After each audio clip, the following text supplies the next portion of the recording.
full of gratitude, reflecting the goodness of God throughout the year.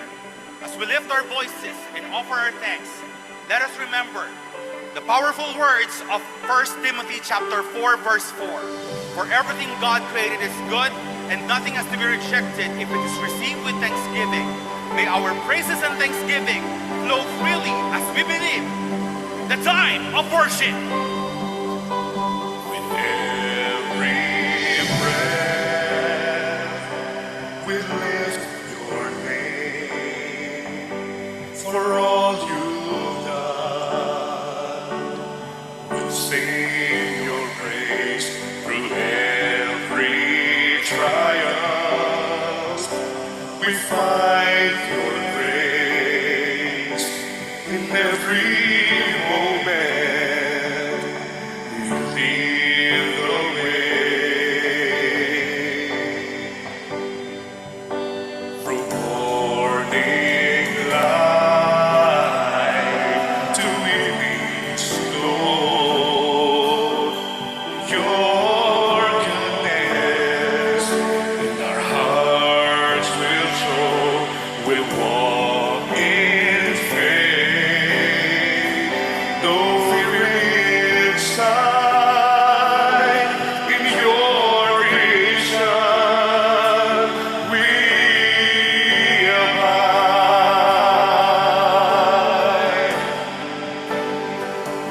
We are thankful, hearts alive, dancing in your love. With pride, with grateful praise, we lift you high. For all you've given, we testify.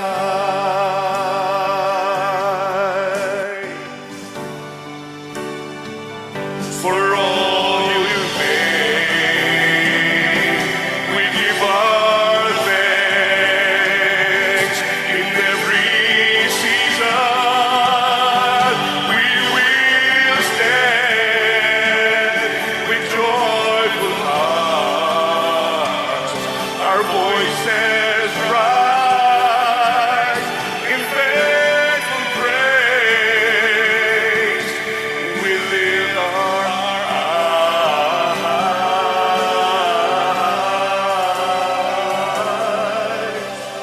With your thankful hearts alive, dancing in your love with pride, with grateful praise, we lift you high. We are thankful hearts alive, dancing in your love with pride, with grateful praise, we lift you high. We are thankful hearts alive, dancing in your love with pride, with grateful praise, we lift you high. For all you have given, for all you've given,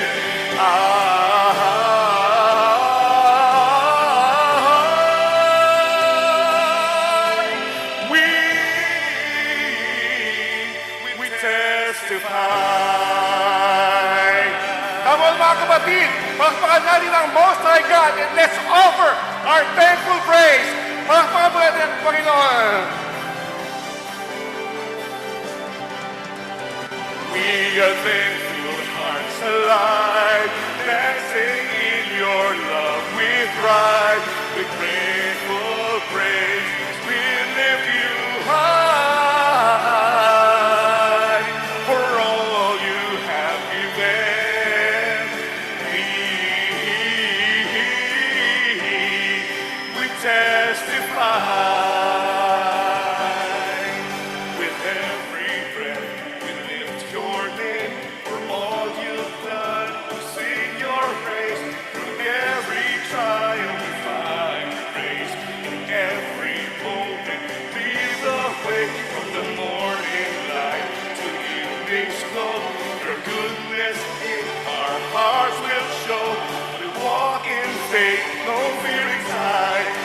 creation we abide. We are thankful, hearts alive, dancing in your love with pride. With grateful praise, we lift you high. For all you have given, we testify. For all you've made, we give our thanks. In every season, we will stand with joyful hearts. Our voices rise. In thankful praise, we lift our eyes. We are thankful, hearts alive, dancing in your love with pride. With grateful praise, we lift you high. For all you have given, we testify.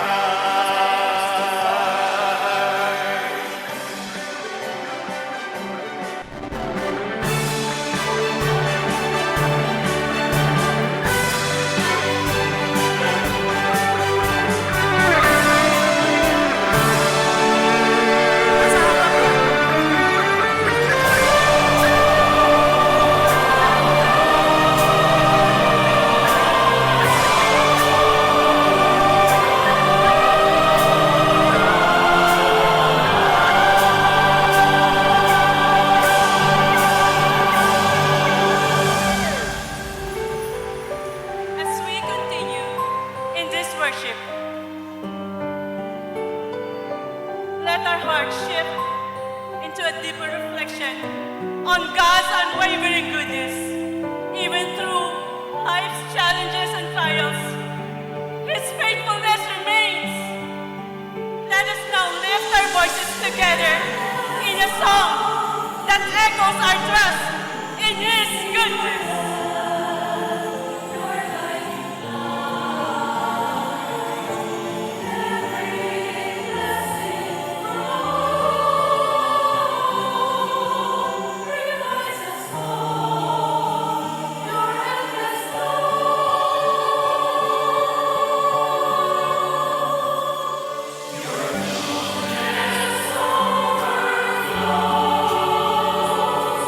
In every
goodness overflows.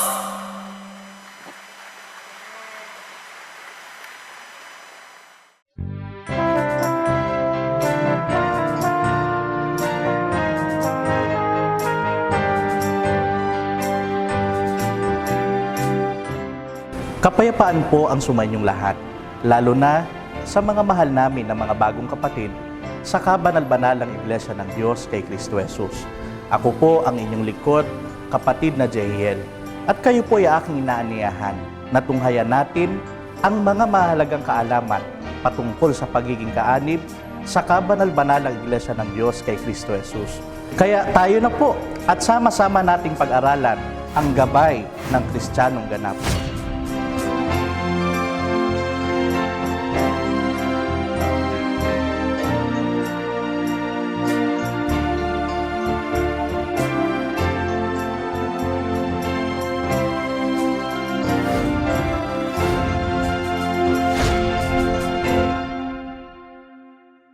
Malaking kagalakan po sa amin na kayo ay maging kapatid namin kay Kristo. Kagalakan na nagpaginhawa po ng aming pakiramdam sapagkat karagdagan po kayo sa mga alagad na magtataguyod ng mahalagang gawain na ipinagkatiwala sa atin ng Diyos na si Kristo Jesus. Alam po namin na handang-handa na kayo sa paglilingkod sa Diyos. Subalit minarapat ng pangangasiwang pangkalahatan ng kabanal-banalang Iglesia na pasimulan ninyo ang mga hakbang sa pamamagitan ng paraang ito. Dahil nga sa kahalagahan ng gabay na ito, sino mang nabautismuhan sa kabanal-banalang Iglesia ng Diyos kay Kristo Jesus ay hindi muna maaaring atangan ng anumang katungkulan kung hindi pa niya na ipagtatapos ang gabay na ito. Maraming bagay po ang dapat ninyong matandaan sa mga mapag-aaralan. Malaking tulong po kung makapagtatala kayo. Asahan din po ninyo ang pagtatanong ng inyong mga tagapangalaga at ng inyong mga tagapangasiwa upang matiyak na hindi ninyo napalagpas ang mahalagang aral ng gabay na ito. Yamang kayo po ay nakahanda na, atin na pong pasisimulan ang pag-aaral. Ang gabay ng Kristiyanong ganap bilang una ay pinamagatan ang vision at mission ng kabanal-banalang Iglesia ng Diyos kay Kristo Jesus. Ang kabanal-banalang Iglesia ng Diyos kay Kristo Jesus ay may tiyak na tinutungo. Isang kalagayan na ang Panginoong Diyos ang nagtakda. Siya rin ang naghanda ng paraan upang maabot ng Iglesia ang takdang ito. Bilang kaanib sa kabanal-banalang Iglesia, mahalaga na maalaman at maunawa natin ang vision at mission. Ang vision, batay sa Strong's Hebrew and Greek Bible Dictionary, ay kauzon sa wikang Ebreo. May tiyak ito na kahulugan na sight o pananaw, a dream o pangarap, oracle o pangitain. Kung itutulad po natin ito sa naglalakbay, ito po yaong destinasyon na nais nating marating. Kung itutulad sa gumagawa ng bahay, ito yaong inaasam na larawan ng bahay na nais nating magawa. Tiniyak ng kataas-taasang Diyos ang kahalagahan ng pagkakaroon ng vision o pangarap sa pamamagitan po ito ng pagtuturo ng Biblia. Dahil ito ang nagbibigay ng direksyon sa isang bayan o isang bansa. Kung wala nito, ang bayan ay mapapasama o mapapahamak. Ayon po sa Proverbs chapter 29 verse 18, where there is no vision, the people perish. Sa pamamagitan ng mga talinhaga ng ating Panginoong Kristo Jesus, ay maliwanag nating mauunawa ang kanyang vision para sa kabanal-banalang Iglesia ng Diyos kay Kristo Jesus. Sinaysay niya sa kanila ang ibang talinhaga na sinasabi, ang kaharian ng langit ay tulad sa isang butil ng binhi o mustasa na kinuha ng isang tao at inihasik sa kanyang bukid, na siyang ang lalong maliit sa lahat ng mga binhi, datapot ng tumubo ay lalong malaki kaysa sa mga gulay at nagiging punong kahoy. Ano pat nagsisiparoon ng mga ibon sa langit at sumisilong sa kanyang mga sanga. Pagkatanghal, ito ang magiging maluwalhating kalagayan ng kanyang kaharian o ng kanyang kabanal-banalang Iglesia. Ang pagdami ng mga kaanib nito ang nangangahulugan ng pagkaligtas ng maraming kaluluwa. Kaya't maliwanag na nasusulat ang kalooban ng Diyos sa vision na ito. Dahil sa Sion ay hindi ako tatahimik, At dahil sa Jerusalem ay hindi ako magpapahinga, hanggang sa ang kanyang katwiran ay lumitaw na parang ningning, at ang kanyang kaligtasan ay parang ilawan na nagniningas. Kaya't ang vision o pinapangarap nating makamtan na inihanda ng kataas-taasang Diyos buhat pa ng walang pasimula para sa kabanal-banalang iglesia upang siyang magtulak sa atin sa mga pagsisikap sa paggawa ay ito. Ang kabanal-banalan ay matatanghal sa kapurihan at kaluwalhatian ng kataas-taasang Diyos. The Most Holy Church will be exalted for the glory of the Most High God. Gaya ng agila, tayong mga magkakapatid sa kabanal-banalang iglesia ay walang pagkapagod na maghihintay at masayang gagawa para sa kaganapan ng vision na ito. Kung ang vision ang larawan na ating inaabot, ang mga tiyak na paraan na inihanda ng Diyos na ating gagawin upang ito ay ating marating ay tinatawag na misyon. Inihahayag ng misyon ang mga bagay na gagawin, kung paano ito dapat na magawa at papaano ito dapat na maipagtapos sa kaganapan ng ating vision. Ang ating mission, batay sa ating Panginoong Kristo Jesus, ay mababasa po natin sa Mateo 28:19 hanggang 20. Dahil dito, magsiyaon nga kayo at gawin ninyong mga alagad ang lahat ng mga bansa, na sila'y inyong bautismuhan sa pangalan ng Ama at ng Anak at ng Espiritu Santo, na ituro ninyo sa kanila na kanilang ganapin ang lahat ng mga bagay na iniutos ko sa inyo. At narito, ako'y sumasa inyong palagi hanggang sa katapusan ng sanlibutan. Batay po sa talatang ito, ang ating mission statement ay ito: ang ipangaral ang ebanghelyo ng kaharian ng Diyos o kaharian ng langit sa buong mundo, magbunga, alagaan at tiyakin na ito ay mananatili at magiging isang banal na bansa na kumikilala sa Panginoong Kristo Jesus na kanilang Panginoon na may pag-asa, pananampalataya at pag-ibig. Ang misyon na ito ay tinatawag sa kabanal-banal na iglesia na Abimib, ang binhi ng isang mundo, isang bansa. Sa kaganapan ng hangarin na maipangaral ang ebanghelyo sa buong mundo, tayong magkakapatid sa kabanal-banalang iglesia ng Diyos kay Kristo Jesus ay buong pagkakaisa na nagtataguyod ng mga ministeryong nagsusulong ng ating misyon. Ang ilan sa mga ito ay ang mga sumusunod: mga ministeryo ng pag-akay ng kapatid sa mga kaanak, kaibigan at mga kakilala na hindi pa kapatid sa kabanal-banalang iglesia, gaya ng Bethel Evangelization na isinasagawa sa tahanan ng kapatid. Ang Akay Agape na itinakdang pang-iglesia, kampo at sakop. Ang kabanal-banalang krusada na isinasagawang pangpastulan na pinangangasiwaan ng mga matatanda sa iglesia. Maaari din na gawin ang pag-akay sa mga takdang pagkakatipong pagsamba at mga pagpapasalamat. Tanging handog na misyunin o THM ang tawag natin sa naaakay na magpamisyon o maturuan ng aral ng Diyos. Kung walang pagkakataon ng ating THM na tumungo sa mga gawain ng ating pagpapahayag, atin silang pinupuntahan sa tahanan kasama ang ating mga mangangaral upang doon sila maturuan ng mga aral ng Diyos. Upang maginhawa mong magawa ang pag-akay o pagti-THM, ang pangangasiwa ng kabanal-banalang iglesia ay naghahanda ng mga paraan upang sa pasimula ay maipakilala mo ang iyong pananampalataya at makabahagi sa misyon.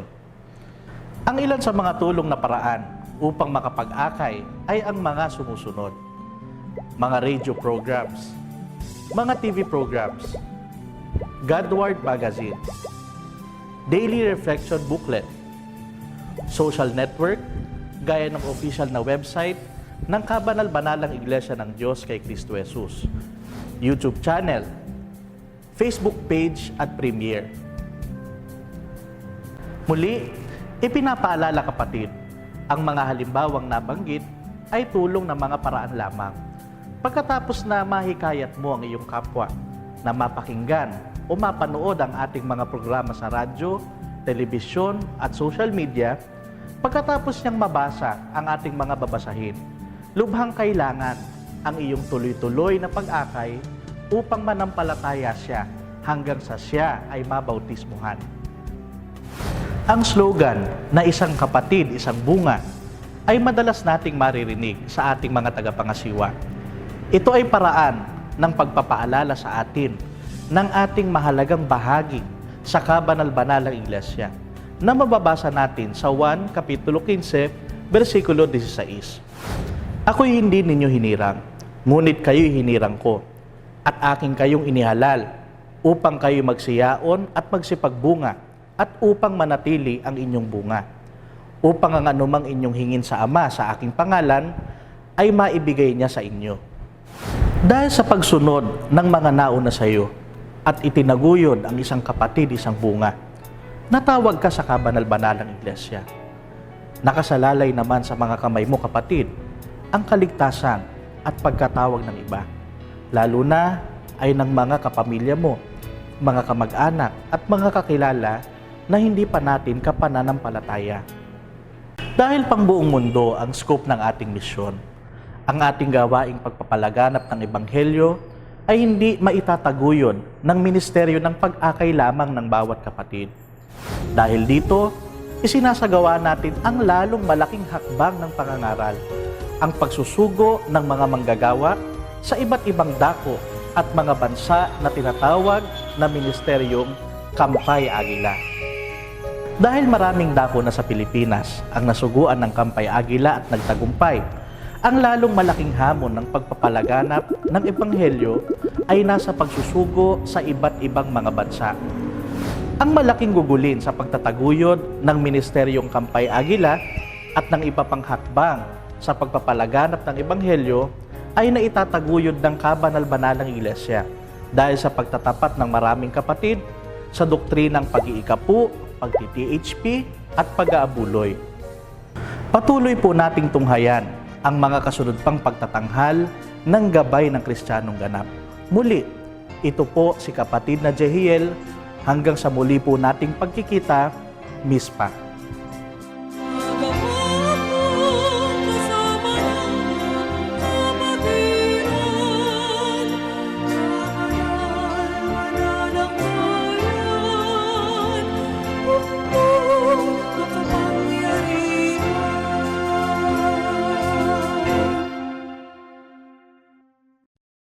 Tayo po ay magsisimula na sa ating pong takdang pagkakatipong pagsamba ngayong ikalima ng Christian, araw po ng Adonai.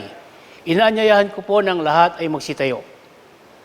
Sa pangalan ng kataas-taasang Diyos na Ama at Hari natin, sa pamamagitan ng kabanal-banalang iglesia na ating ina, binabati ko po kayong lahat ng kapayapaan. Purihin ang kataas-taasang Diyos. Awitin po natin may kasiglahan at may espiritu ang pambansang awit ng kabanal-banalang iglesia ng Diyos kay Kristo Jesus, ang awit ng Sion.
Italaga at lalo pa nating ihanda ang ating pong mga sarili sa pamamagitan ng sama-samang pag-awit sa mga likhawit ng pagtatalaga at pagsamba sa Panginoon.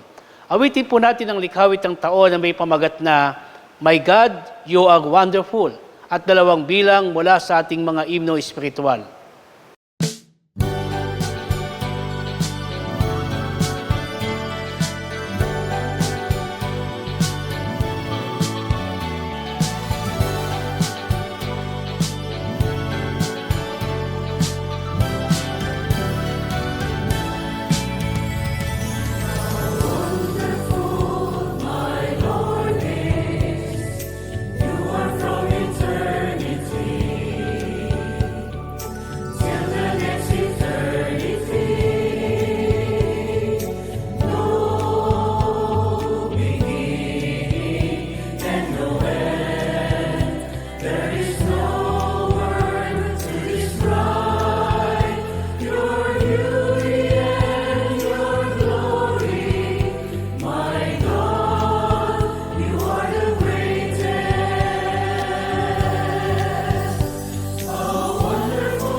pasalamatan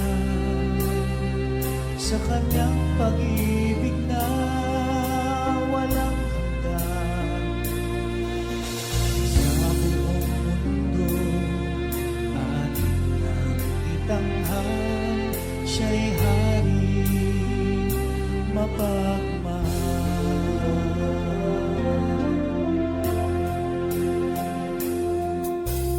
Sa paglalakbay, marami ang mararanasan, mga kalungkutan at kalumbayan. Tuwing ay manindigan, ikaw ay di pababayaan. Sa puso mo ay ingatan ang katungkulan. Ika'y kanyang minamahal, ika'y pinagmamalasakitan sa iyong buong buhay. Sa lahat ng panahon ng iyong paglalakbay, siya'y Diyos na laging pumapatnubay.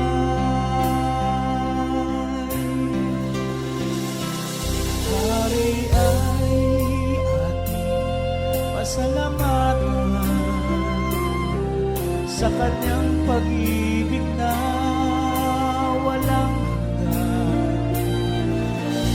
Sa buong mundo ating nang itanghal, siya'y hari mapagmahal. Hari ay ating pasalamatan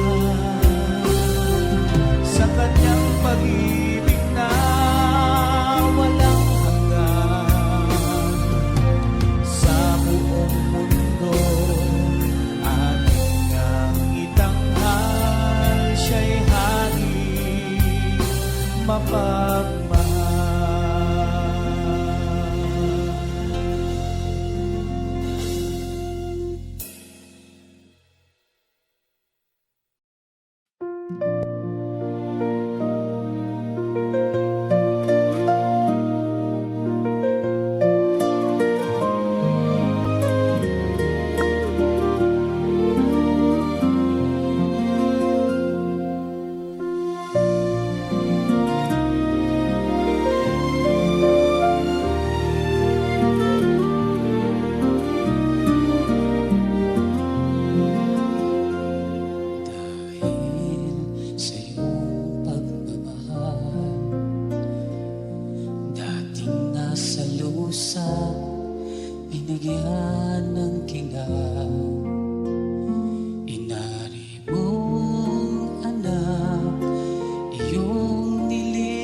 sumpungan. Salamat kami ay hinirang, sinagip mo sa pagkahandusay. Salamat sa dugo mong banal, dugong naging katubusan sa aming kasalanan. Ang bayan ng katwiran, iyong tinubos, inialay ang buhay, dugo mo'y nagos, pinahirapan, ipinako sa krus, pinalingalaga ang pagiging Diyos. Alang-alang sa kawanan, tinugkog. Nasaan kaya kami kung di mo minahal? Anong paggawa kaya ang masusumpungan? Salamat kami ay hinirang, sinagip mo sa pagkahandusay. Salamat sa dugo mong banal, dugong naging katubusan sa aming kasalanan. Dugong banal, aming nakamtan, umawi sa aming mga kasalanan. Huwag nawang muli pang pahirapan ang amang sa aming lumalang. Ihayag ang iyong kadakilaan, ngayon bukas, saan man kailanman. Ngayon bukas, saan man kailanman.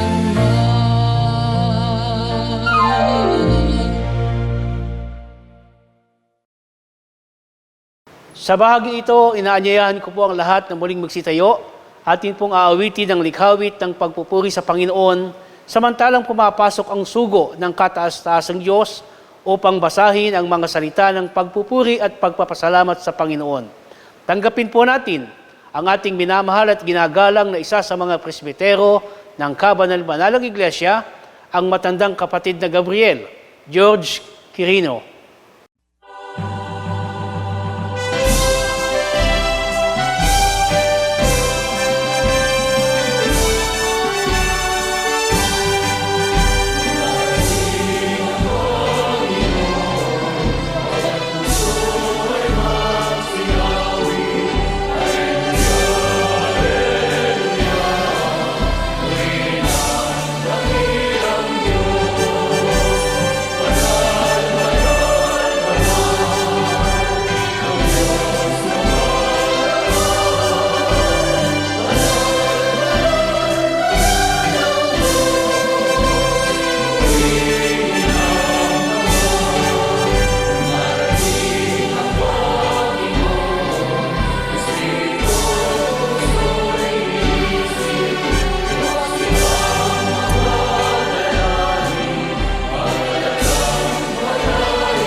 Sa pangalan ng kataas-taasang Diyos, sa pamamagitan ng Inang Iglesyang Kabanal-Banalan, Shalom po at kapayapaan po ang sumati.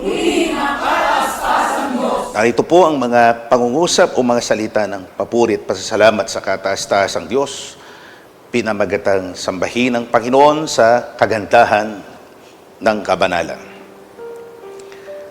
Magsilapit kayong lahat, o bayan ng Diyos. Magpisan at magkaisa upang sumamba sa Panginoon, sapagkat siya ay dakila at marapat na purihin. Umawit sa Panginoon. Itanghalang kanyang banal na pangalan. Ihandog sa Panginoon ang kalwalhatiang nararapat sa Kanya. Purihin ang Panginoon na kataas-taasan. Ipahayag ang Kanyang kalwalhatian sa mga bansa. Ang Kanyang kagilagilalas na mga gawa sa lahat ng mga tao. Ipahayag ang Kanyang pagliligtas sa araw-araw. O Panginoon, Ikaw ang Alpha at ang Omega, ang pasimula at ang wakas, ang una at ang huli. Ikaw na mula sa walang hanggan hanggang sa walang hanggan, ang nag-iisang maluwalhati at makapangyarihang Diyos. Ikaw ay kamangha-manghang Diyos, banal, matuwid at walang kapintasan. Naparito ka sa amin na may walang hanggang pag-ibig. Kay dakila ng iyong pag-ibig, tapat, dalisay at tunay. Lumapit ka sa amin na may kagandahang loob. Ikaw ang Diyos na Espiritu ay nagkatawang tao. Kataas-taasang hari na nagpakababang tulad sa alipin. Ang makapangyarihang leon ay naging korderong handog. Ika'y namatay, inilibing at muling nabuhay para sa aming katubusan. Kaya't sambahin natin ang kataas-taasan Diyos. Umawit tayo sa Kanya ng mga awit ng papuri. Magalak ang langit at matutuwa o matuwa ang lupa. O bayan ng Diyos, itaas ang inyong mga kamay sa pagpupuri sa Kanya. Aleluya sa kataas-taasan Diyos. Ang Panginoon ay naghahari magpakailanman. Si Kristo Jesus, ang tanging Diyos at tagapagligtas, siya'y darating upang hatulan ang sanglibutan sa katwiran at sa katotohanan. Siya'y paririto upang putungan ang kanyang mga banal ng korona ng buhay. Maranatha, ang Panginoon ay dumarating na madali. Magaganda upang salubungin ang ating Diyos, ang Alpha at ang Omega. Bayan ng Diyos, magagpakabanal kayo sapagkat ang Diyos ay banal. Sumamba sa Panginoon sa kagandahan ng kabanalan, ngayon at magpakailan-kailanman. Amen. Amen. At ngayon ay ating ilapit ang ating kalooban sa Panginoong Diyos para po sa ating pagsamba na ito at sa pamamagitan ng tinig na magmumula sa labi ng ating magiging kapatid na kasangkapan. Awitin po muna natin ang himno ng paghandog o ng pagdulog.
Ama namin Diyos, amang makapangyarihan sa lahat, amang nangbigay sa amin ng buhay at pananampalataya. Ama, narito kami sa iyong banal na harapan. Muli kami dumadalangin, at muli kami nagpapasalamat ng taos-pusong pagpapasalamat sa lahat ng patnubay, gabay, buhay at pananampalataya na patuloy mong pinagkakaloob sa bawat sa amin. Panginoon, narito kami sa iyong banal na harapan. Muli po kaming dumadalangin. Muli kaming nagpapasalamat sa mabiyayang pinagkaloob mo sa amin na muli kaming makikinig ng iyong mga banal na aral.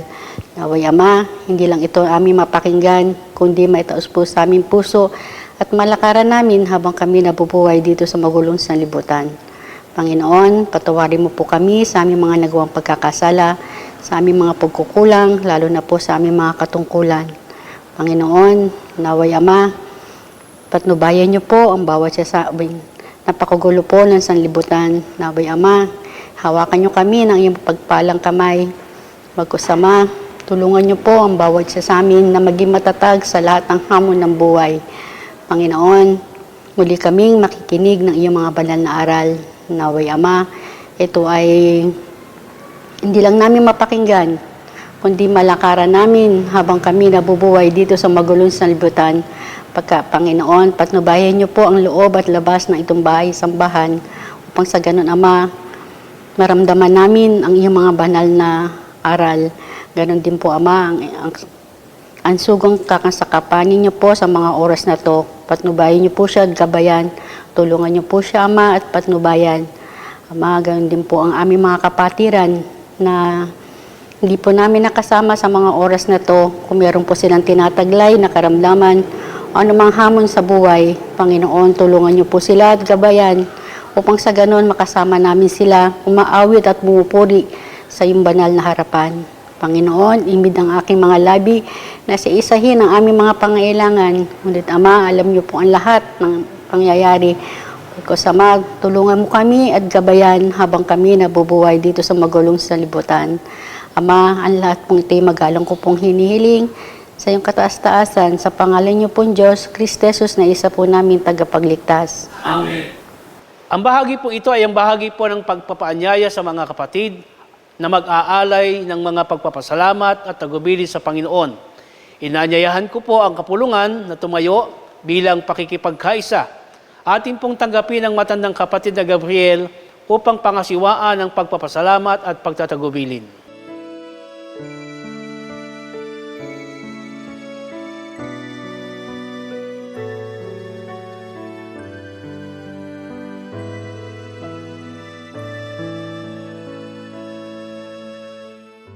Ngayon ay nasa tagpo tayo ng pasasalamat at pagtatagubilin sa Panginoon. Mapalad na mga kaluluwa na ngayon ay nakadlog. Formal nyo na pong ilapit sa Diyos ang inyong mga alay, ang mga handog.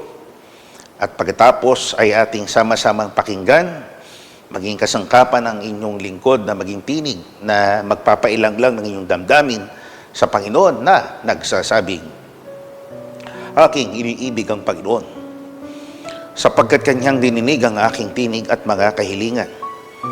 Sapagkat kanyang ikinining ang kanyang pakinig sa akin, kaya't ako'y tatawag sa kanya, samantalang ako'y nabubuhay.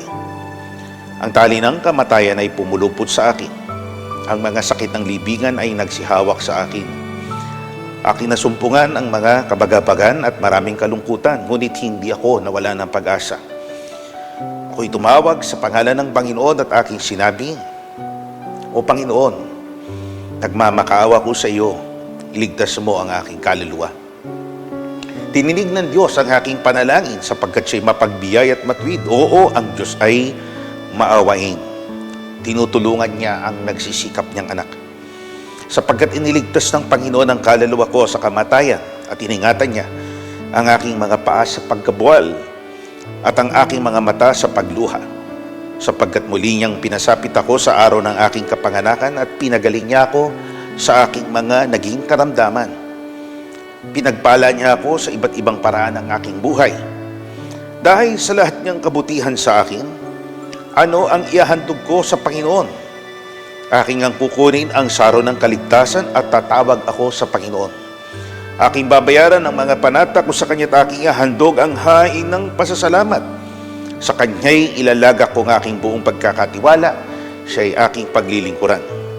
Ako'y magbabanal at mananatili sa gitna ng buo niyang bayan sa makatwid bagay, sa bahay ng Diyos, na siyang kabanal-banalang Iglesia ng Diyos kay Kristo Jesus, mula ngayon at magpakailan-kailanman. Tayo po'y manalangin.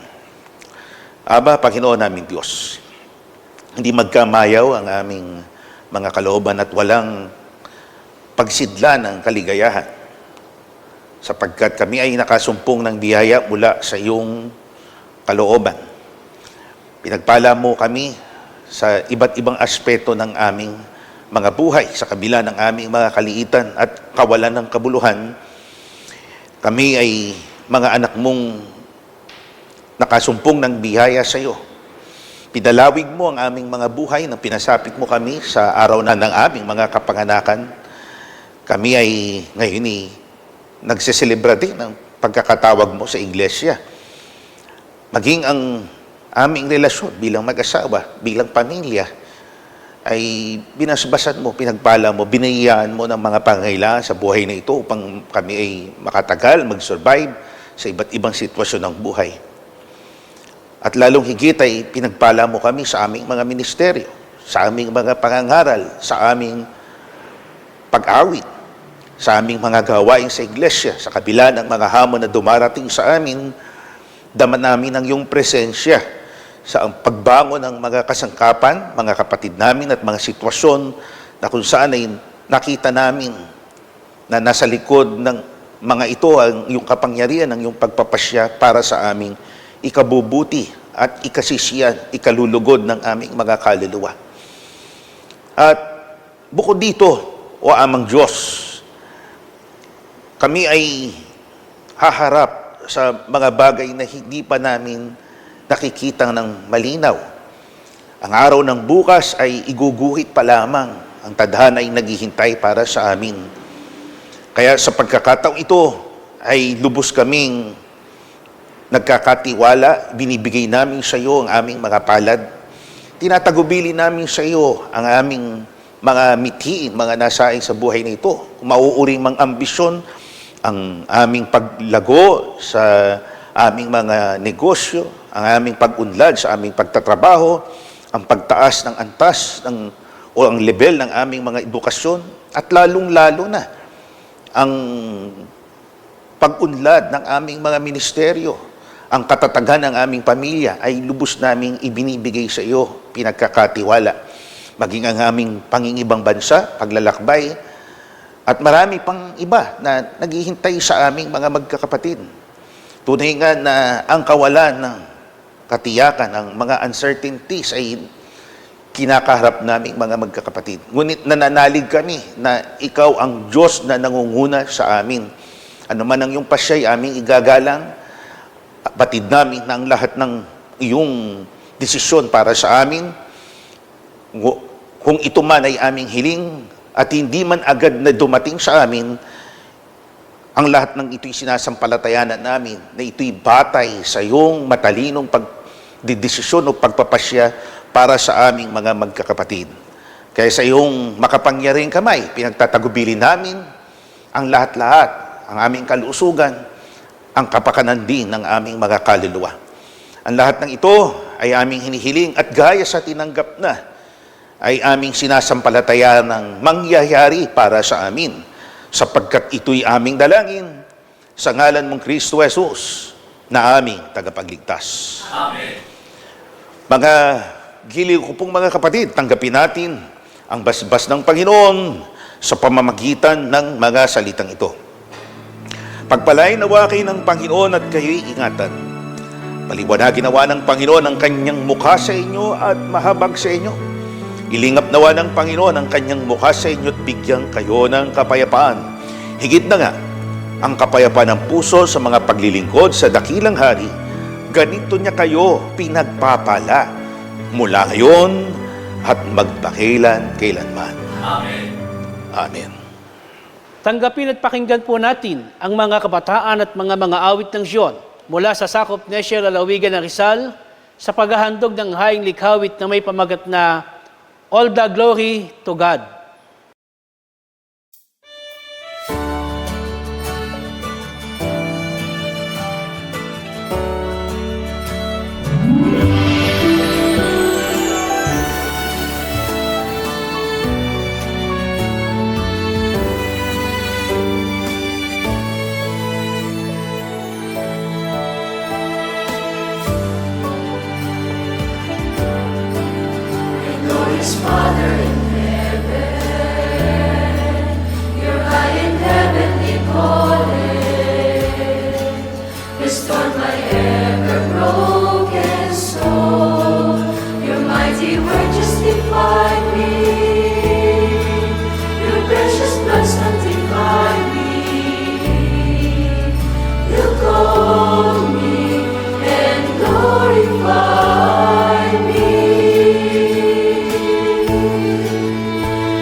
Sumasampalataya po akong nakahanda na at nakatalaga na po tayong lahat para po sa pinakamahalagang bahagi ng ating pong pagkakatipon. Ating pong tanggapin ang biyaya ng mga salita ng Diyos sa pagkasangkapan sa isinugo sa atin sa araw na ito, ang ating pong minamahal at ginagalang ang matandang kapatid na Gabriel.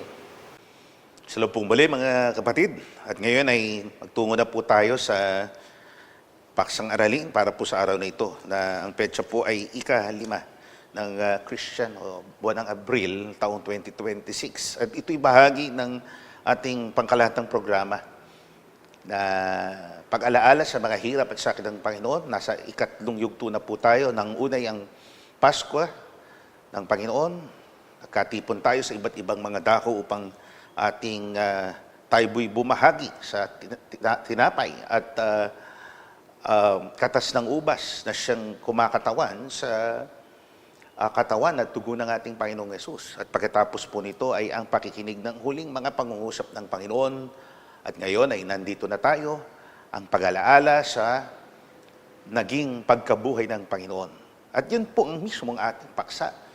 Ang aralin po natin para sa araw na ito, alalahanin natin ang Panginoong Kristo Jesus na namatay at muling nabuhay. Alalahanin natin ang Panginoong Kristo Jesus na namatay at muling nabuhay. Ang araw na ito ay kabahagi natin, kashare natin ng nauuring mga Kristiyano. Bagamat alam natin ang Kristiyano sa Biblia ay eksklusibo sa talagang sumusunod sa kalooban ng Diyos. Ang Kristyanismo ngayon ay inaalala din nila ito at ito'y pinamagatang Easter or Easter Sunday, ang pagkabuhay ng ating Panginoong Kristo Jesus.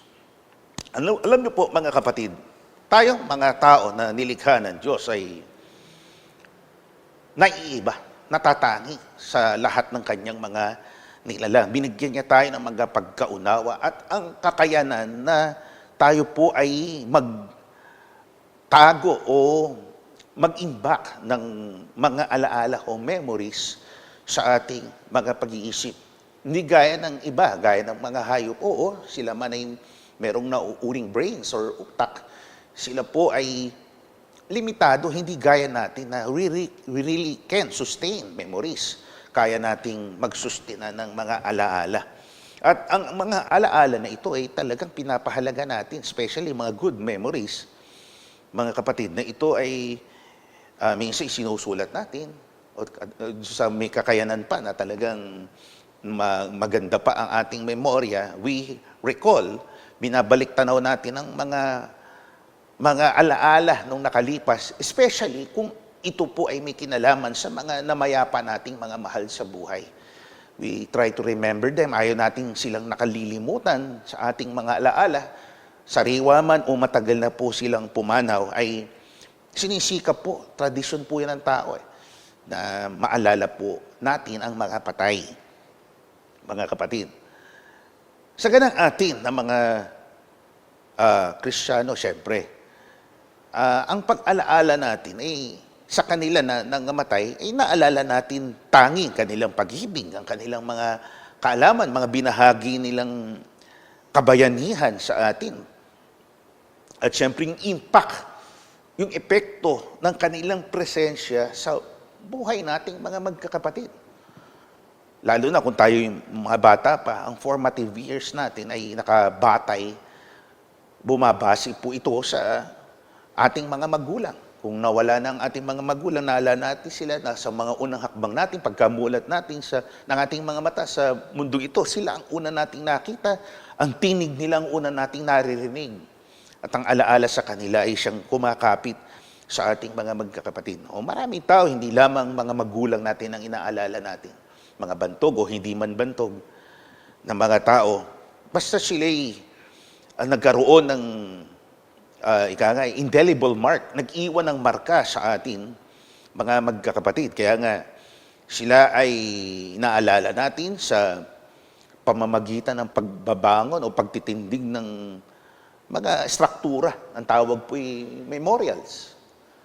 O, mga kapatid, yung pong mga nakikita nating para sa mga presidente, para sa mga events, kahit na events historical events sa history nga ng isang bansa ay nilalagyan nila ng markers o ng memorials nga.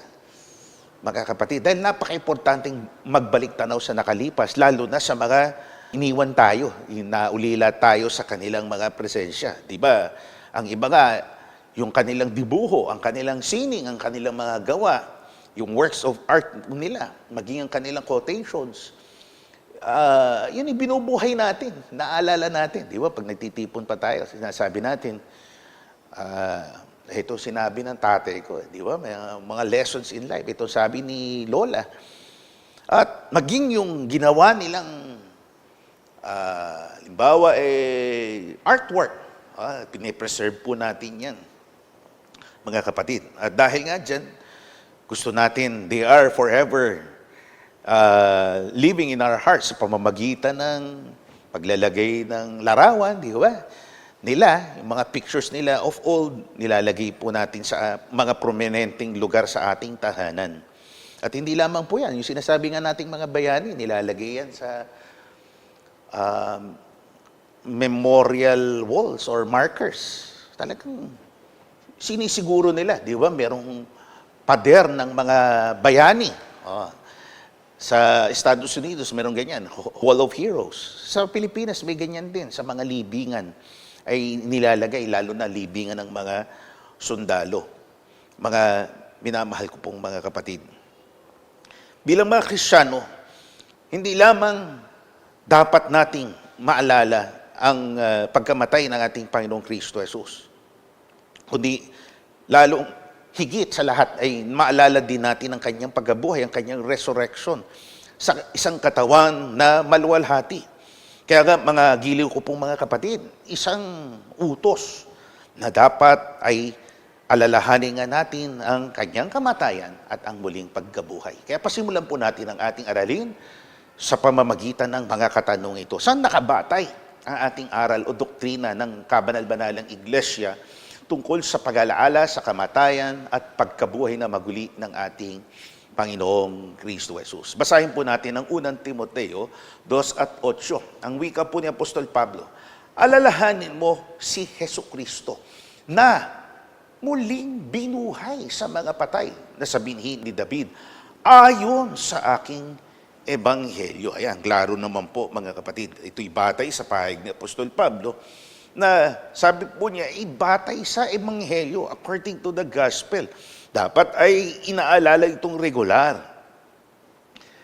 Mga kapatid, kung tayo mga tao, naalala natin mga namatay, kay Kristo iba. Ang pagkamatay niya sa laman ay may karugtong.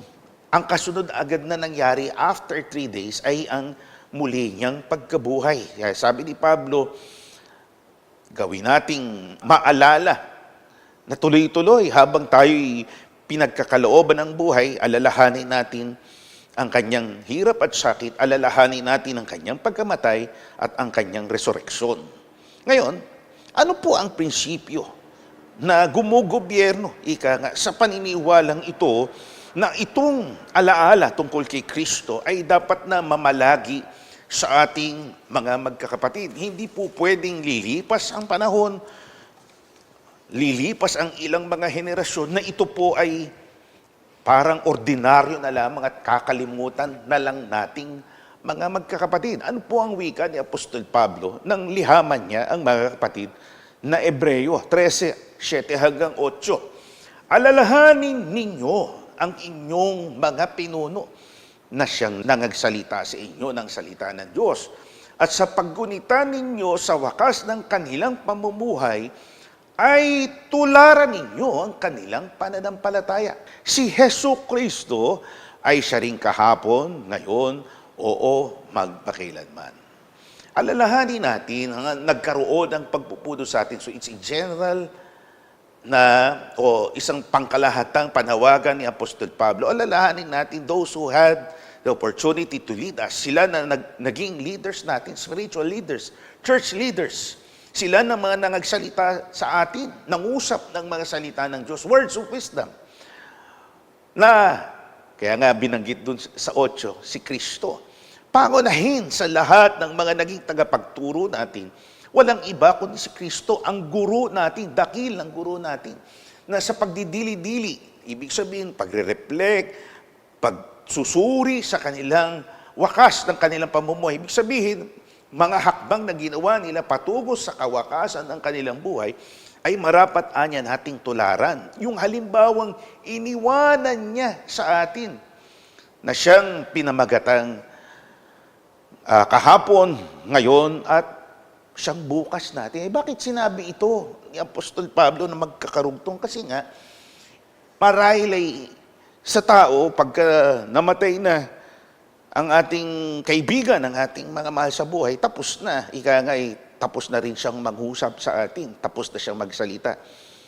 Probably, yun na nga, ang nagsasalita na lang ay ang kanyang alaala. Pero wala nang dagdag. Ika nga, hindi na ito madaragdagan pa. Iba yung kay Kristo. Kaya nga, may kasamang resurrection o pagkabuhay na inaalala natin. Sapagkat ang Panginoon ay namalagi sa atin noong pa man na hindi pa siya nagkakatawang tao, mga kapatid, ay gumagabay na siya sa sangkatauhan, sa atin, na mga magkakapatid. Ngayon ay nandito naman siya sa ating kasalukuyan. Ano ba yung kasalukuyan natin? Our present, our now. Ang kasalukuyan po kasi natin, syempre nasusukat yan ng oras, ng araw, ng taon. Mga kapatid, yun yung time-bound, ika nga, nasusukat ng panahon o ng oras, ng araw at ng taon. Nandito rin si Kristo. Nandito siya sa ating mga magkakapatid. Kahit na doon sa peryodo na yon ay namatay siya sa laman, mga kapatid, gayon man ay muli siyang nabuhay at sa kanyang pagkabuhay ay umakyat siya sa langit, hindi totally ay nilisan niya na ang pananagutan. Ang responsableng tayo ay gabayan niyang mga magkakapatid. Tuloy-tuloy po yan. At ang pangako ay tuloy-tuloy hanggang magpakailanman. Yan ang ibig sabihin ni Apostol Pablo. So ang prinsipyong gumugobyerno, ika nga, sa bagay na dapat nating sinasampalatayan ng mga magkakapatid, ay ang turo nga, yan, ang turo nga na sila na nagkaroon ng pagpupuno, leadership sa atin, it's only natural, normal na let us remember them. As much as we remember our parents, nire-remember natin sila dahil sila yung pangunahing nagkaroon ng pamumuno sa atin. Let us remember Christ. Alalahanin natin ang ating Panginoong Kristo Jesus, mga kapatid. So, ano ang napakahalagang bagay na ating inaalala? Yan. Dito pala mas applicable yung katanungan ito. Ano ang napakahalagang bagay na ating inaalala tungkol sa kamatayan ng ating Panginoong Kristo Jesus? Ibig sabihin, ano ho ba talagang pinaka-focus? Higit pa sa kaalamang siya'y namatay, nagsakripisyo at nabuhay na maguli. Ano po yung ikangay prinsipyo, aspetong nasa likod nitong naging gampanin niya sa ating mga tao, sa ating mga magkakapatid? Ang wika ni Apostol Pablo sa mga kapatid sa Roma, 5 at 8, tatapat ipinakikilala ng Diyos ang kanyang pag-ibig sa atin na nang tayo mga makasalanan pa, si Kristo ay namatay dahil po sa atin. Alalahanin natin kung gaano kadakilang pag-ibig ng Panginoon sa ating lahat nang tayo'y mga makasalanan pa. Lalo na yun, nasa estado tayo we are in a state of sin. Nasa estado tayo ng kasalanan. Mga kapatid, bagamat tayo ay sabihin natin nauuring kilala sa lipunan, mayaman, may kakayanan sa buhay, pero we are in a state of sin. Nasa kalagayan o estado ng pagiging makasalanan. Whether we like it or not, o accept it, or decline, or reject it, ang realidad ay tayo po ay nasa isang sitwasyong walang kabuluhan. Mga minamahal ko pong mga kapatid. Kaya dito, pinakilala niya ang kanyang pag-ibig.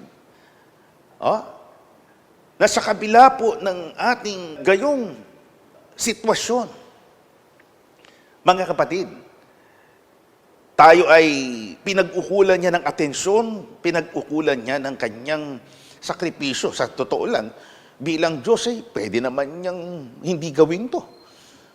na magkatawang tao. Ay sa kanyang pagkakatawang tao, siyempre kasama po niya ng pagkagutom, pagkauhaw, ang pagkaantok, mai-experience, mararanasan ng gaya ng ini-experience ng tao. Pero yun po hindi inalintanan ng Diyos na si Kristo. Sabi ni Apostol Pedro, sinabi niya, hindi niya inalintanan ito. Gaya ng sabi din ni Apostol Pablo. He ignored this fact, mga kapatid, para sa kapakanan natin. And this shows, nagpapatunay na siya po ay naghayag ng kanyang pag-ibig o pagmamahal sa ating kanyang kinalulugdan na mga magkakapatid. So wala nang hihigit pang dakila sa pagmamahal na ito na ialay ang kanyang sarili para sa atin. So tingnan natin na, focus tayo po doon, mga kapatid. Magbigay din po tayo doon. Kasama yan sa memories or remembering the memories of Christ. Ang dakilang pag-ibig na ginawa niya sa ating mga magkakapatid. Dahil dito, ano po ang naging bunga ng di matatawarang gawa na ito ng Panginoon at paano ito ganap na ipinaliwanag ng Biblia?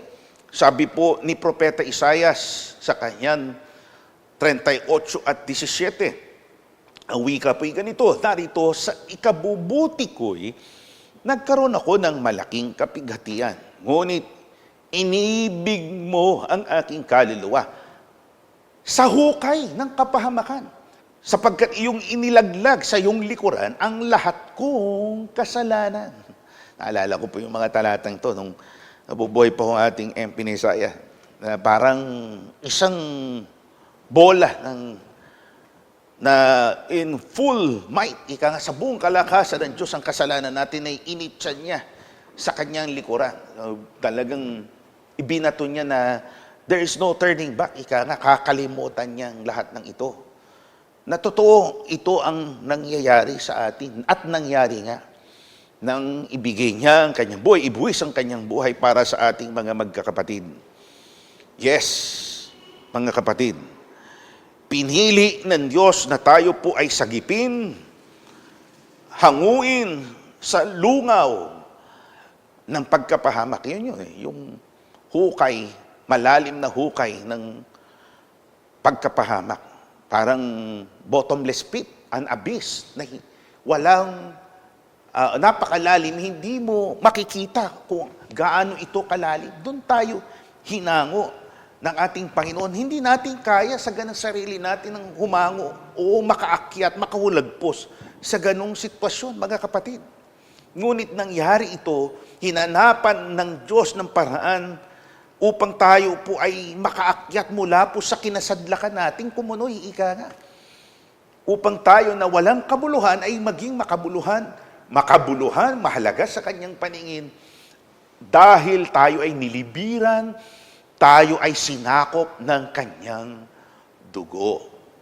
Mga gili ko pong mga kapatid. At gaya ng sabi ko nga, yung kasalanan natin, although nagkakamali pa rin tayo at nagkakasala, hindi na ho binilang yan. Totally erased. Ika nga.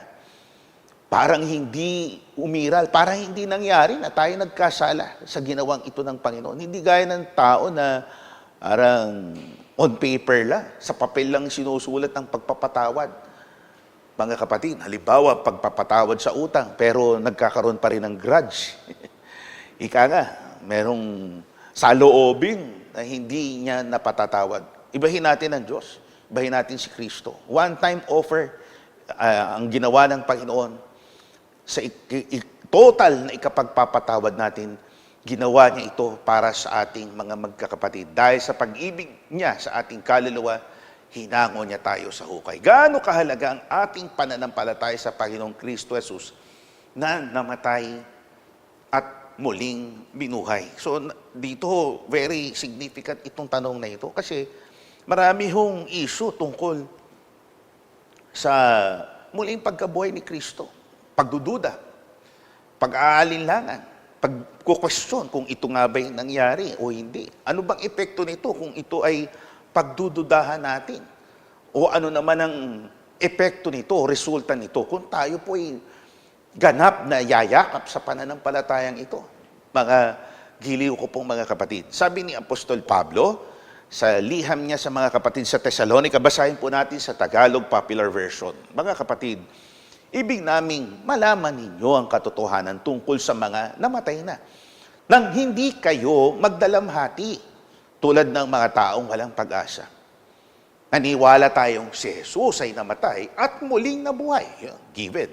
Naniniwala tayong si Jesus ay namatay at muling nabuhay.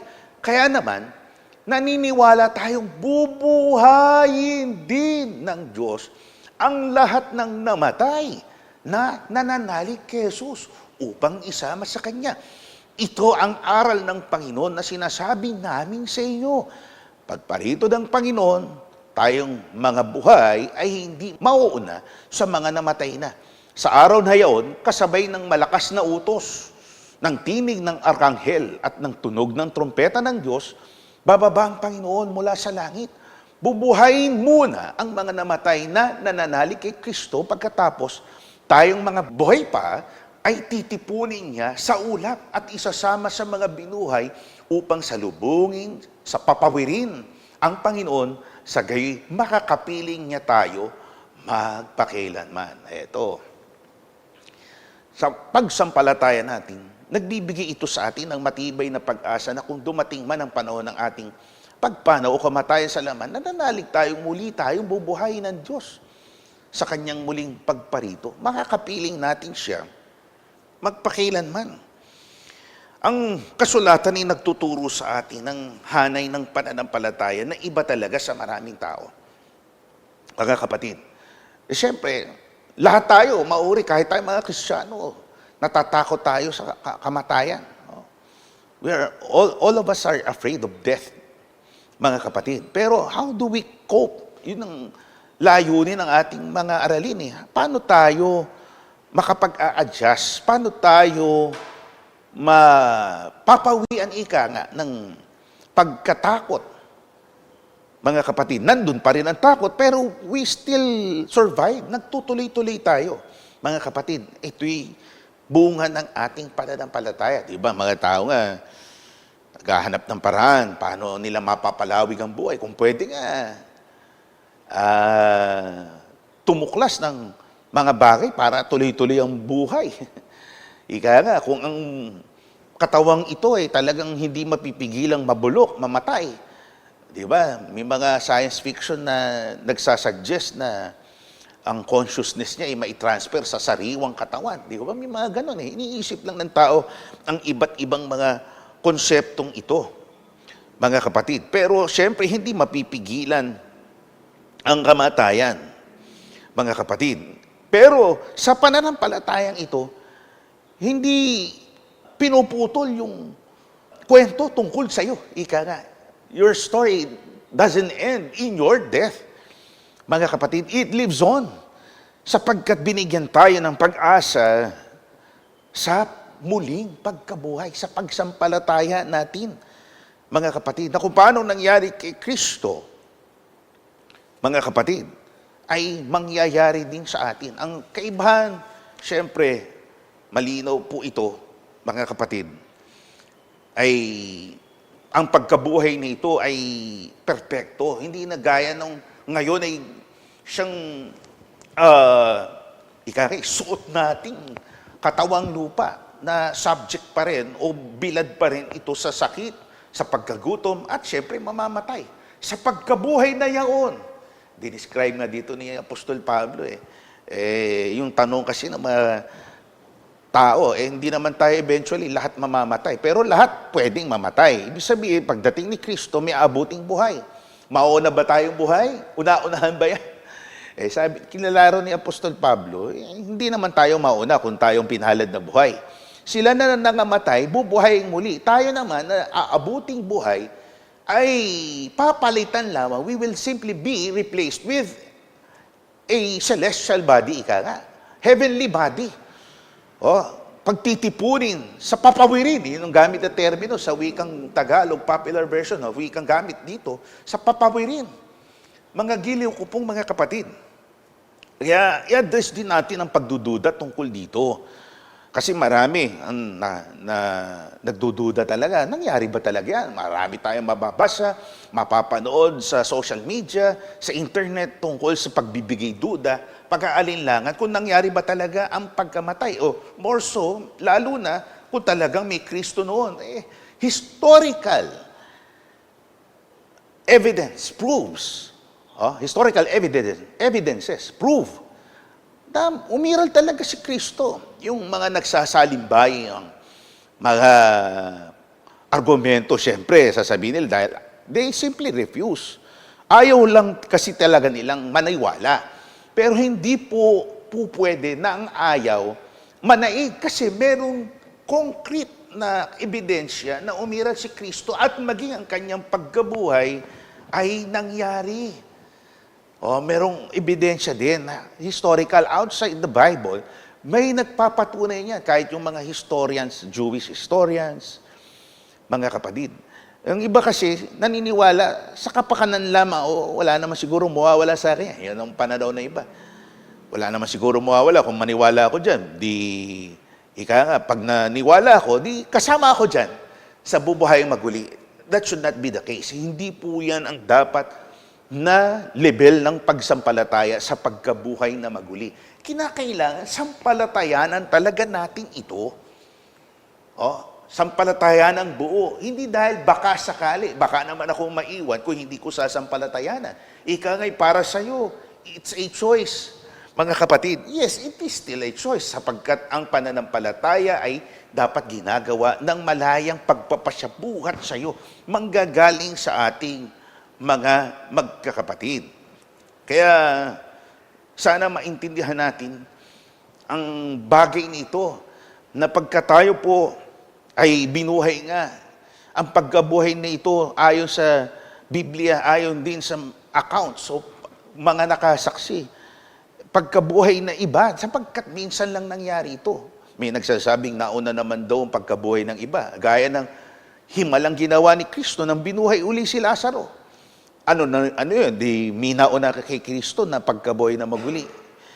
Nagtahimik ang Biblia tungkol kay Lazaro. Hindi na sinaysay na siya po ay binuhay, sa paraang taglay niya ang maluwalhating katawan na para na sa langit. Wala hong mensyong ganun. It was simply isang pagpapakita ng kapangyarihan ni Kristo, kapangyarihan ng Diyos na kaya niyang bumuhay. Might as well talagang ito tinuturing na clinically dead, dahil nakalibik na. Pero nabuhay. So may chance na na-resuscitate lang siya, binuhay muli ng Diyos ni Kristo. Pero hindi ito yung talagang pagkabuhay na maguli para sa kaluwalhatian. Sampalatayanan natin ito, mga minamahal ko pong mga kapatid. Kaya ang sabi po dito, sundin natin ang kanyang ehemplo, kanyang iniwang halimbawa para sa ating mga magkakapatid. Na kung paanong nangyari ito sa kanya, sa pagsunod natin sa kanya, dinaanan niya yung mga hirap, mga sakit. Gayon din tayo. Maging ready tayo, maging handa tayong harapin ang lahat ng ito, ang hamon, challenges in life. Mga hamon sa pananampalataya, and eventually nakita natin, nangyari kay Kristo, mangyayari din sa atin. After His death, He was resurrected. Kung paano nangyari sa Kanya, yung pattern na pattern ng pananampalataya, mangyayari din ito sa ating mga magkakapatid. Ano ang pagtitiyak ng Panginoon na ito nga'y mangyayari? Wag sana mangyari sa atin na ang pananampalataya ito'y matulad tayo sa iba. Mga kapatid, hindi po ito mangyayari ba o hindi na sitwasyon. It may or may not happen, mga kapatid. Hindi. Ito'y tiyak na mangyayari. Nauna si Kristo bilang pangunahing bunga ng mga nabuhay na maguli pagkatapos ay tayo. Kaya ano ang pagtitiyak na ito ng Biblia tungkol sa bagay nito na ito'y mangyayari? Basahin po natin ang wika, ang Ebanghelyo ayon kay San Juan, ang talata po'y 11 at 25 o 25. Basahin po natin sa Revised Tagalog Popular Version. Sinabi sa kanya ni Jesus, ako ang nagbibigay buhay. Deklarasyon ni Kristo, ako ang nagbibigay buhay. I am the life giver. At muling pagkabuhay. Ang sino mang sumasampalataya sa akin, kahit mamatay, ay muling mabubuhay. Ayan. Ayon sa pangakot salita ng Panginoong Kristo Jesus, sabi niya, ako ang nagbibigay buhay. So, there's no room for doubt. Wala nang puwang para tayo magduda. Sinabi na ni Kristo, garantiya ang kanyang salita. I am the life giver. Ako ang nagbibigay buhay. And of course, ako ang pwedeng manauli ng buhay kahit ka mamatay. Oh, klaro yun, mga kapatid. Kaya anong banal na mensahe ng kamatayan at muling pagkabuhay ng ating Panginoong Kristo Jesus?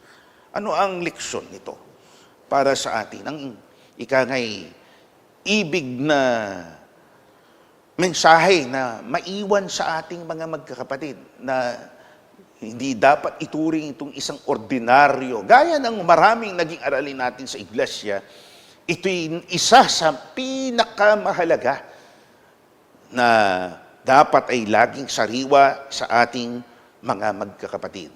Basahin po natin ang Apokalipsis 2:10 sa Revised Tagalog Popular Version. Huwag kang matakot sa mga pag-uusig na malapit mo ng danasin. Makinig ka. Ipabibilanggo ng diablong ilan sa inyo bilang pagsubok. Magtitiis kayo sa loob ng 10 araw. Manatili kang tapat hanggang kamatayan at gagantimpalaan kita ng korona ng buhay. Mga kapatid, eto. Napakasimple ng mga pangungusap ng naging revelator na si San Juan. Mga kapatid, sabi, ang diwa nito, huwag anya tayong matakot. Sa halip ay matapang nating harapin ang mga pag-uusig, tiisin natin ang mga pagsubok, manatili tayong tapat hanggang kamatayan upang makamit natin ang gantimpalang korona ng buhay. Sinasabi po yung huwag kang matakot, hindi ibig sabihin ikontrolado natin ang takot. Bilang tao, mga kapatid, natural na tayo po natatakot. Dinadatnan tayo ng takot kahit na sino mang pinakamalakas, pinakamatipuno sa larangan ng labanan, halimbawa sa paligsahan, palakasan sa sports, mga kapatid, bakbakan ng sakitan, halimbawa ng boxing, ng mixed martial arts, kahit na sila'y may angas kung magpakita bago ang labanan, mga kapatid, hindi mo maaalis na natural kasi na nagpuproduce ang tao, gumagawa ang tao ng mga bagay para tayo po, yung katawan natin, nakararanas tayo ng excitement, ng pagkatakot. Imposible po na may taong walang takot. Kaya sinabi naman ito, sa bate ng ating aralin, hindi sinasabi na, uy, duwag ka ba? Huwag kang matakot. Hindi po ang iyon ang ibig sabihin. Ito'y words of encouragement. You may experience mo pa rin. Ikaw'y makararanas pa rin, mararamdaman mo pa rin ang takot, mga kapatid. Pero titindig ka pa rin. Magkakaroon ka ng courage, makatitindig ka pa rin dahil sumasampalataya ka. Alam mong wasto ang sinampalatayanan mo. Alam mong si Kristo'y hindi ka papayain sa iyong pananampalataya kahit na nangangatog ka sa takot, na ninenervyos ka. Pero alam mo, mangyayari ang pangako ng Panginoon. Kaya nga sabi niya, expect the expected. Sinabi niya, expect nyo na. Bilang mananampalataya kay Kristo, as far as itong na-experience niya, nagsabi siya ng tungkol sa virtues, righteousness, mga katwiran, yung panahon ng kanyang ministeryo, pangangaral. Mga kapatid, kayo kasi, ginagaya natin si Kristo, ang kanyang uri ng pamumuhay. Kahit tayo nagkakabisala minsan, nalilisat sa ating pagiging mabuting tao, sa ating kabanalan. Pero nagpipilit tayo. Mga kapatid, darating ang panahon, hindi ito ma-appreciate ng ibang tao. At gagawa ng paraan ng diablo, sabi nga, sa kanyang pagkilos na talagang tatargetin ay tayo. Ang kanyang pakay ay ang kapinsalaan natin sapagkat ang kapinsalaan natin ay isang paghihiganti sa Diyos. Hurting us, ika nga, is like hurting God because He hates God. Of course, He hates us. Pero anong sabi, mga kapatid? Be strong, be brave. Again, kung tayo nakakaramdam ng pagkatakot, mga kapatid, laging mong isipin, alalahanin ang ginawa ni Kristo, hinarap niya ang kanyang detractors, hinarap niya ang kanyang enemies, mga kapatid. And He came out triumphant. Napatay siya, talagang pinatay siya, napatay siya. And yet, ang kamatayan niya ay hindi katalunan, kundi ito ay tagumpay, di ba? Dahil pagkatapos ng kanyang kamatayan, at muli siyang nabuhay, anong sabi? Dinaig ko ang kamatayan. Ang tibo, the sting of death is no more. Wala na epekto. Ika nga, napatay mo ko Pero after this, it will be replaced. My body, my mortal body will be replaced by an immortal one. An incorruptible one. Kapapalitan ng isang katawang wala ng pagkasira. So, nasaan ang pagkatalo dun? Nasaan ang dapat na alalahanin natin? Mga giliw ko pong mga kapatid. Yan yung sabi niyang gantimpalang corona, the crown of life na naghihintay sa atin. Hindi ito isang deception na parang, sige, magtiis kayo. May iba-iba tayo paraan ng dinaranas ng tiisin. Ang importante, yung general na panawagan sa atin. Kung ano man ang naranasan mo ngayon, tiis tayo. Pinapayagan ng Diyos lahat yan, mga kapatid, para sa ikabubuti din natin, ika-i-improve ng ating pagkatao, and syempre, paglago, pagtaas ng level ng ating pananampalataya. Ano ang dapat na maging pangkalahatang paninindigan nating mga magkakapatid hinggil po sa bagay na ito? Sapagkat, gaya nga nasabi kanina, kakaharapin natin ang maraming mga pagsubok, hamon sa ating pananampalataya. Ngayon ay pakinggan natin ang sabi ni Apostol Pablo sa mga kapatid sa Pilipos, 1:20. Ayon sa aking pananabik at pag-asa, na sa anumang paraan ay hindi ako mapapahiya, kundi sa buong katapangan na gaya ng dati ay gayon din naman ngayon.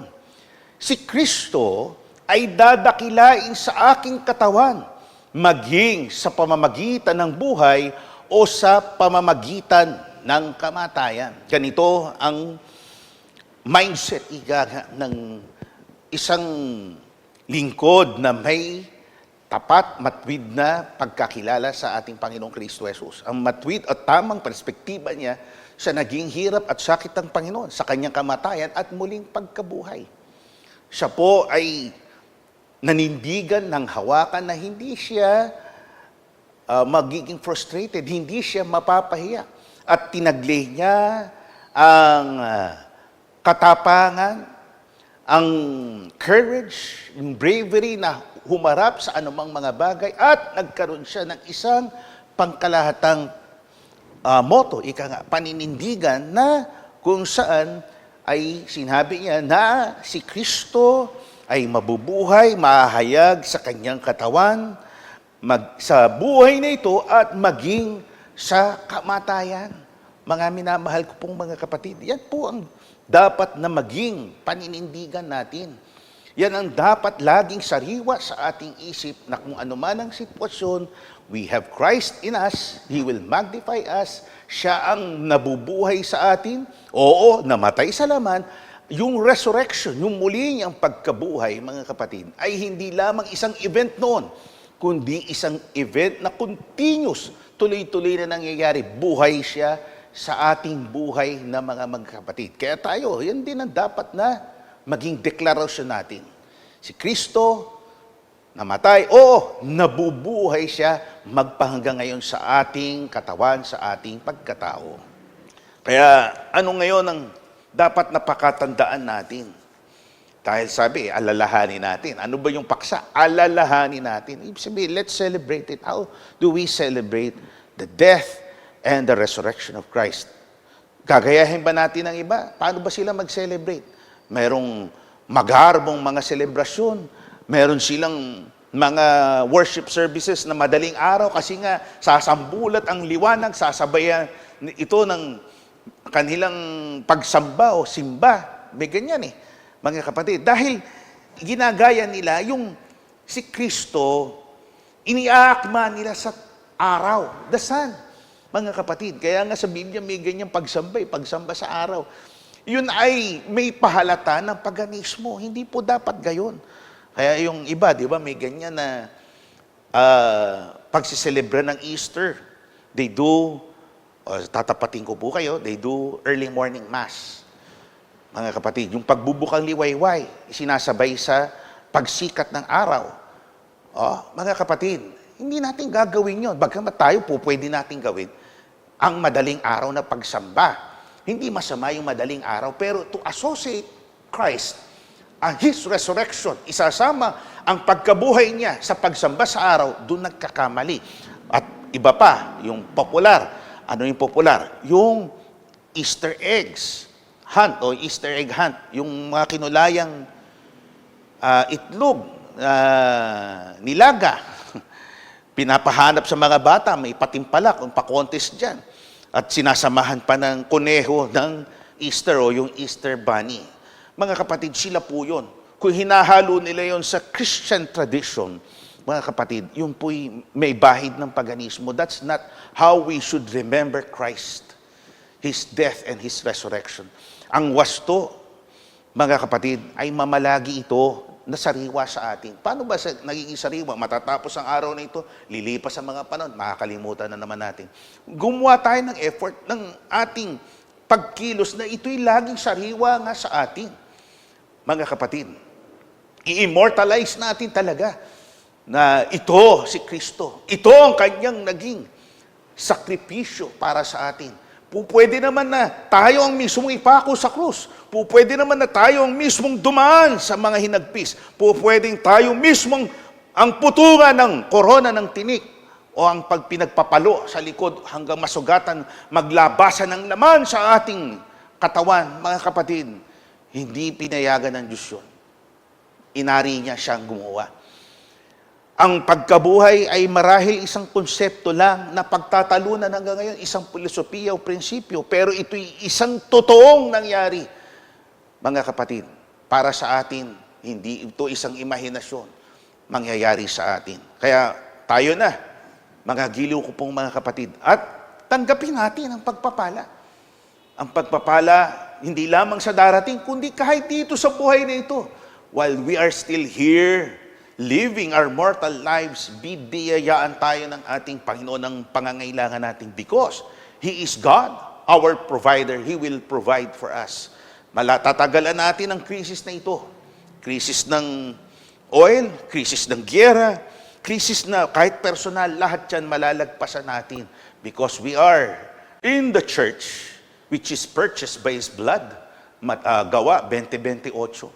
Mga kapatid, at tayo ay pagpapalay ng Panginoon as long as ipinagkikipaglaban natin, pinaninindigan natin ang most holy faith. Yes, my brothers and sisters, opo mga kapatid, ito ang ating banalang pananampalataya, ipagpala sa atin ngayon at magpakailanman. Amen.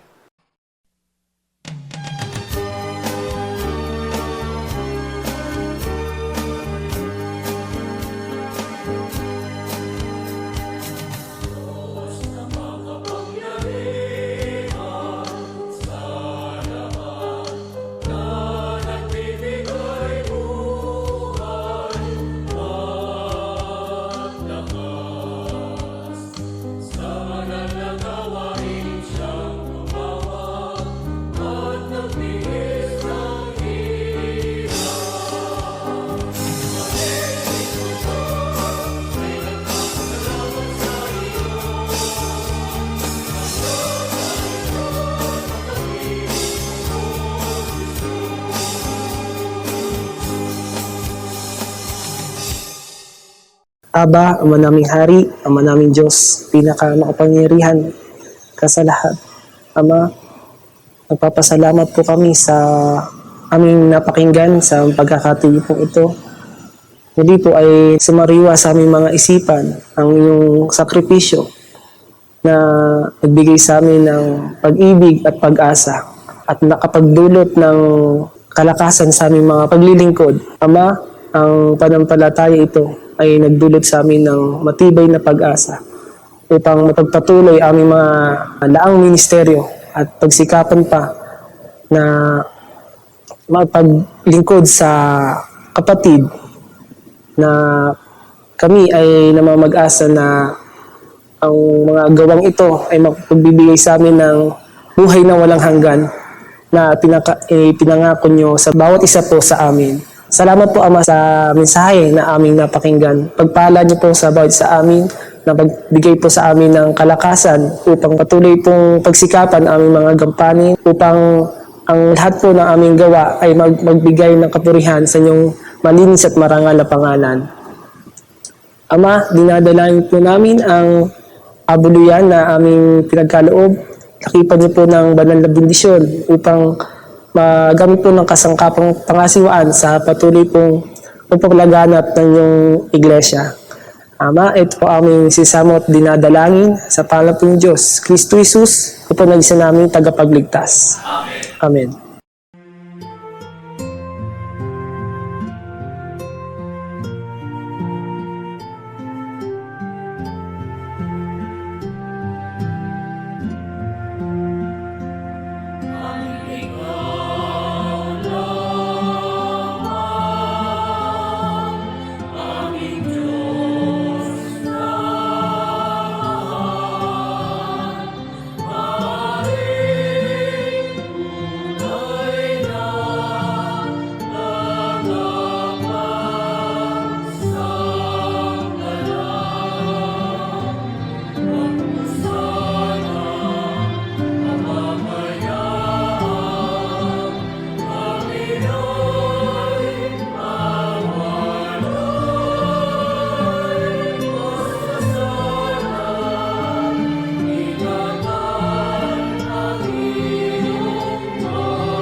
Mga kapatid, tanggapin po natin ang pagpapala ng kataas-taasang Diyos sa araw na ito ng ating pagsamba o pagkakatipong pagsamba.